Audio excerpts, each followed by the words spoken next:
Thank you, Mr. Chairman.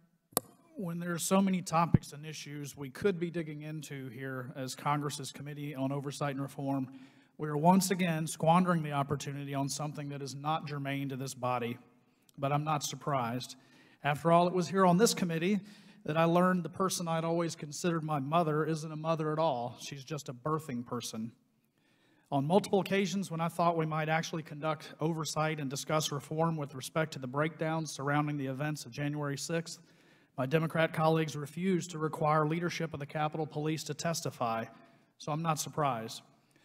But I am truly puzzled why you all, our witnesses, have chosen to be here. Instead of being back home in your state of Texas and doing the work you were elected to do, you cut and ran to D.C., and you brought COVID with you, and you infected people while you were here at the Capitol, while you're at it. Chairman, I object. Personal text. Mr. Chairman, the gentleman has spoken of facts of the case, and the gentleman is speaking off publicly available information. All right. I appreciate that, Mr. Sessions. You know what? In the spirit of Chairman Cummings, here's what we're going to do. We're going to allow the gentleman to continue with whatever he wants to say, whether it's true or false or something else, and then there will be many opportunities Mr. Chairman, to respond. We're under an obligation to tell the truth in this committee, and the gentleman is, in fact, responding to what would be publicly available information, and we did not interfere with your witnesses of the first. And no one is interfering. That's my whole point. He can continue with whatever it is he wants to say. He's got rights under the First Amendment and the speech and debate clause. So please proceed, Mr. Franklin. Thank you, Mr. Chairman. Maybe this hearing is just an opportunity to give you all something to do while you should be back in Texas. As a freshman Republican serving in the minority here in Congress, I've been on my share of a lot of losing votes. I don't enjoy it at all. But I think the Democrat Party the majority has jammed through a lot of policies that are terrible for our country. But here's the deal.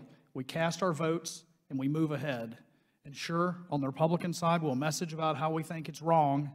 And then when those bad policies bear rotten fruit, like skyrocketing inflation, crippling national debt, a humanitarian crisis on our border, or spikes in violent crime, we can say we told you so.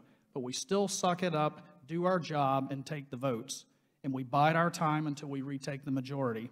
We don't act like a bunch of spoiled cowards running away and refusing to vote when it's clear we don't have the numbers to get our way.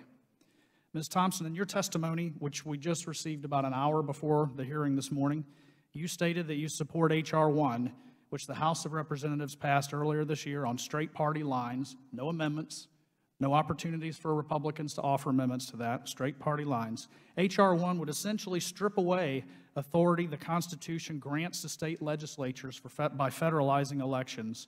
In your oath of office for the Texas legislature, you swore, among other things, to preserve, protect, and defend the Constitution and laws of the United States. The framers of our Constitution wanted the authority for determining the manner of elections to rest with the state legislatures, not Congress, not appointed officials, not other elected officials, specifically and only the state legislatures. I can't fathom why you would want to cede power granted to your state back to the federal government.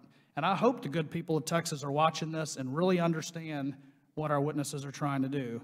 They think the federal government knows better than you Texans how you should conduct your elections.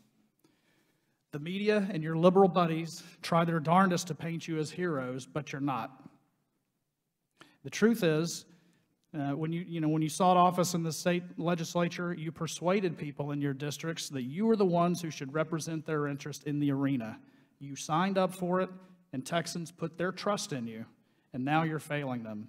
Instead of being here, you should be getting on a plane at Reagan National and flying back to Texas in coach like the rest of us. And unlike the private jet you used to get here, they're going to make you wear a mask.